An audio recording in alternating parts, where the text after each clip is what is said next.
गौहर अली खान कहते हैं कि बानी पीटीआई के नजरिए पर लोगों ने वोट दिए। ये 78 नशिस्तें सुन्नी इत्तेहाद कौंसिल का हक है। उम्मीद है कि सुप्रीम कोर्ट आइन के रूह के मुताबिक चलेगी। फैसल जावेद ने कहा कि नून लीग तो PSL की सीटें नहीं छोड़ती, जिस पार्टी को जो नशिस्तें हैं उन्हें मिलनी चाहिए। कमल शोज़े बोली कि 13 जनवरी को हमसे बल्ले का निशान छीना गया, साथ में रिजर्व सीटें भी छीन ली गई। चीन के आर्टिकल 51 के मुताबिक कोई भी पार्टी अपनी जीते हुई सीटों से ज़्यादा की हकदार नहीं है।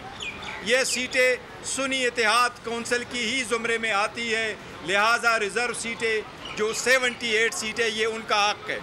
आज सुप्रीम कोर्ट में फुल कोर्ट में उस पर हियरिंग हुई है।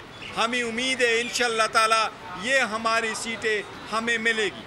हम सुप्रीम कोर्ट से उम्मीद रखते हैं कि इंशाअल्लाह सुप्रीम कोर्ट आइन के रूह के मुताबिक चलेगी। आज के आर्ग्यूमेंट से हमें काफ़ी हौसला मिला है। इस बात की तसल्ली भी हुई है कि 13 जनवरी को जो बल्ला छीन के हमारे से ये रिजर्व सीट्स छीन ली गई थी, शायद कहीं ना कहीं उसका रीड्रेसल हो सकता है इंसाफ के तकाज़ों को पूरा करते हुए। सब्सक्राइब करें और बेल दबाएं ताकि कोई खबर रह न जाए।